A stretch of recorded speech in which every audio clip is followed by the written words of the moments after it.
I work with so many out-of-town buyers, and I know what a struggle it is to figure out where you want to live when you don't know the Tampa Bay area. In this episode, I'm hoping to help you guys out with that little problem.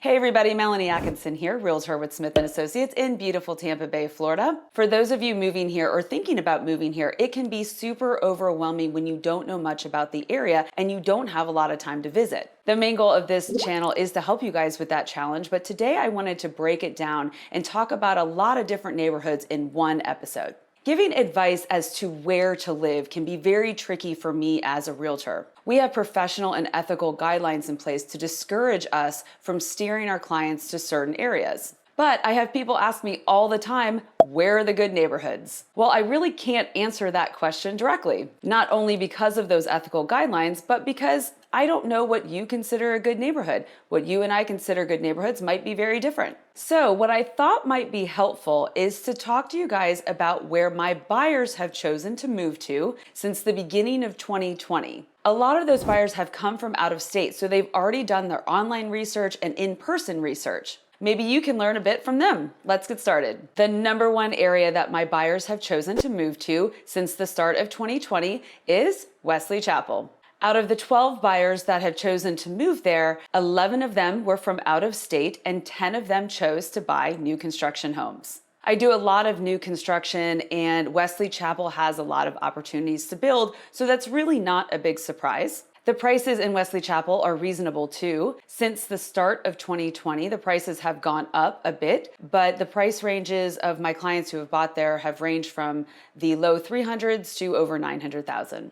Recently, I got some buyers into a new construction home for right around 400,000. That's about the lowest that I can find right now. There are several neighborhoods to consider in Wesley Chapel. Out of those 12 buyers, 5 of them chose to move to Epperson. The Lagoon is a big reason that they chose Epperson, but also availability. There are several builders actively building in there now, so you have choices in a bunch of different price ranges. Schools are rated highly there as well, and there are several commercial projects in the works that make the whole area very exciting. I had 2 buyers build new construction homes in Union Park, which is a little farther south in Wesley Chapel off of State Road 56, beautiful neighborhood. One buyer purchased a super cute David Weekley home in Persimmon Park, which is a smaller neighborhood than a lot of the other communities in Wesley Chapel. I have one buyer currently building in Estancia, which is right next to Persimmon Park, and another one building with GL Homes in Winding Ridge. One of my most memorable sales of the past year is a beautiful resale home that took place in Seven Oaks. Seven Oaks has been one of the most popular neighborhoods in the Wesley Chapel area for a long time now. It's an established neighborhood, very centrally located.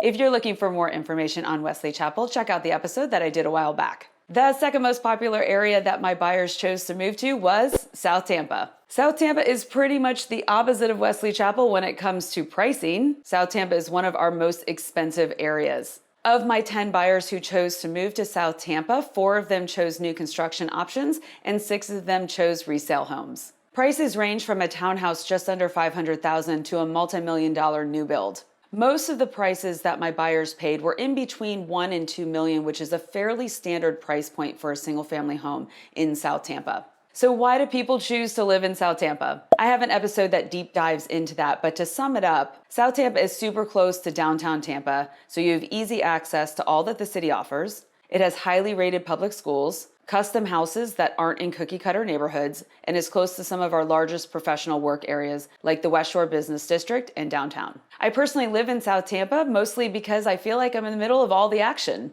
I love having such easy access to all the areas within Tampa Bay. South Tampa also has a long history and much more of a local vibe than other areas in Tampa. The third most popular area that my buyers have chosen to move to in the past 20 months is Odessa. We are headed back up to Pasco County for this one, west of Wesley Chapel and a little bit closer to the coast. Odessa is home to some really lovely new construction communities, including Starkey Ranch. I've had 7 buyers build in Starkey Ranch, 5 with Taylor Morrison, 1 with Homes by West Bay, and 1 with MI Homes. The popularity of Starkey Ranch as a neighborhood is partially due to the fact that they opened a new K-8 school for the beginning of the 2021-2022 school year. And having a K-8 school is a big draw for a lot of families. Starkey Ranch also has a ton of great community amenities, lots and lots of biking, walking, running trails, and community sports parks. Check out an episode I did a while back that includes Starkey Ranch called 4 New Home Communities. I also had another buyer buy a resale house in Long Lake Ranch, which is another great community in Odessa.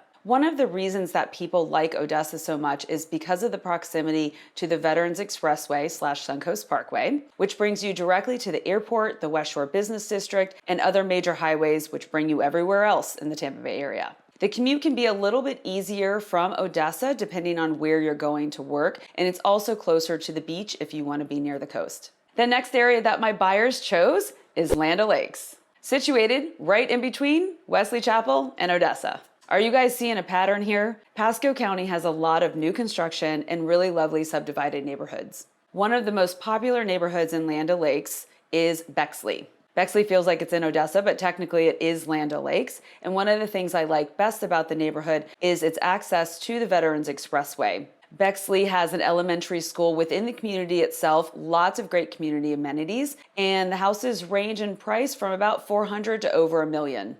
Land O'Lakes technically covers a very large area. So you have neighborhoods like Bexley, which are close to main highways, and then you have neighborhoods to the north that have a much more rural feel to them. You can find decent values on homes in Land O'Lakes, especially as you get to the more northern parts, but like every other area, prices are going up quickly. The next on the list is the Westchase Citrus Park area. I was actually really surprised whenever I was doing this that I didn't have more buyers in this area. It's been one of my specialty areas for a very long time. But in the past 20 months, the inventory in the Westchase area has been very low, and because of the high demand, the prices have gone up a lot. Westchase is the anchor neighborhood and is surrounded by a lot of other popular neighborhoods like Waterchase, Highland Park, Westwood Lakes, just to name a few. The schools are highly rated and the neighborhoods are established and very, very pretty. For those looking for new construction, there isn't much in this area. Most of the homes in Westchase and the surrounding area were built in the 1990s and early 2000s. It's such a popular area because of its location. It's very centrally located. It has easy access to the Veterans Expressway, which gets you to the West Shore area and the airport and everything else that we've already talked about. And it's about 15 minutes south of Odessa. So if you have to commute south, Westchase is closer. I personally lived in the Westchase area for about 14 years, and I can tell you it was a lovely place to call home. Finally, over to Pinellas County in Clearwater is next on the list. I had one lucky buyer find a new construction opportunity in Clearwater, which is really hard to find. Clearwater has been established for a very long time, and Pinellas County itself is very small in terms of area, so there's not a lot of land for builders to build new homes.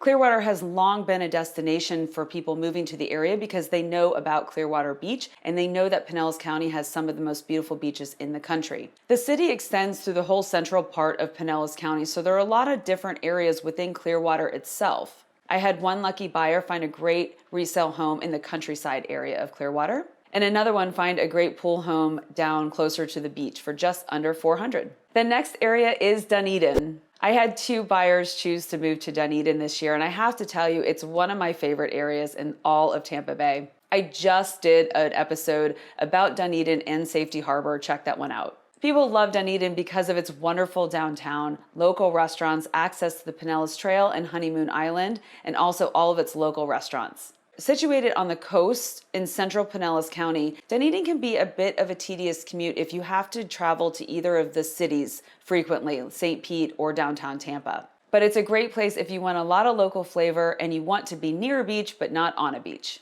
And speaking of beaches, that brings me to my next area. Again, I was a bit surprised when I was doing this that I didn't have more beach buyers in the last 20 months, but it was such a strange time that I understand why. A lot of beach buyers tend to be second home buyers, investment home buyers, or out of the country buyers. Because of limited access to travel, we haven't seen as many people come from out of the country as we have in previous years. We've also had very limited inventory on the beaches, and again, just like everywhere, our prices jumped significantly, so some people got priced out. When talking about beach buying, it's a very different discussion than all the other neighborhoods because a lot of it is condo living or single-family homes that were built in the mid-1900s. We have to talk about flood insurance, rentals, all sorts of things. And conveniently, I have a video about beach buying. And if you need more information about beach buying or want to have a conversation with me, you can always text or call. Now back over to Hillsborough County for the rest of the areas that my buyers chose to move to in the last 20 months. I had two buyers move to Lutz. It's Lutz, not Lutz. And they were both local buyers who bought resale homes. Lutz is a really charming area in the northern part of Hillsborough County where the lot sizes tend to be bigger than in other areas. And it definitely has more of a rural feel to it with winding roads, lots of established neighborhoods. It almost feels like up north. I also had two buyers choose to move to Riverview and Apollo Beach in that southeastern region of Hillsborough County. Both of them were out-of-state buyers. One bought a new construction home in Apollo Beach. The other one bought a resale home in Riverview. There are some great values in the Riverview, Apollo Beach, Gibsonton, Ruskin area, which tends to be what draws people there. There is a decent amount of new construction going on there as well. The farther south you get, the better the prices get. I had one local buyer buy a gorgeous resale house in New Tampa, which again is in Hillsborough County, just south of Wesley Chapel. The New Tampa Wesley Chapel area are almost merging together. There are a lot of really beautiful established communities in New Tampa, a lot of golf course communities there as well. And last but certainly not least, I had one local buyer move from St. Pete to Thonotosassa. I love Thonotosassa. Not only is it fun to say, but it has great access to downtown Tampa and is perfect for people who want acreage. It does feel like you're out in the country because you are out in the country, but that area is growing very quickly because of the demand that is coming from people who want more space. And you can zoom over to downtown Tampa in no time at all. I get from South Tampa to Thonotosassa in about 20 minutes using the Selman Expressway. This episode was super fun for me to write because I got to look back at the last 20 months and all the fun places that I got to go with buyers. I was definitely surprised at some of the areas that were missing from my list, some of my favorite areas like downtown St. Pete and Safety Harbor. I feel like I show houses there all the time. I'm not quite sure why there haven't actually been any buyers that chose to move there. Maybe 2022. I hope that by knowing where my buyers chose to move after doing their extensive research, it helps you kind of narrow down where you think that you might want to look. The Tampa Bay area is very large. I tell everybody that. It does take some time to get to know the area. As always, if you're looking to buy or sell in the Tampa Bay area, please give me a call or send me a text. I'd be happy to help you. It has been a whirlwind of a market the past 20 months, and I don't really see any reason that that's not going to continue into 2022, but stay tuned for some upcoming episodes that address that. Take care, everybody, and thank you for watching. With love, Melanie.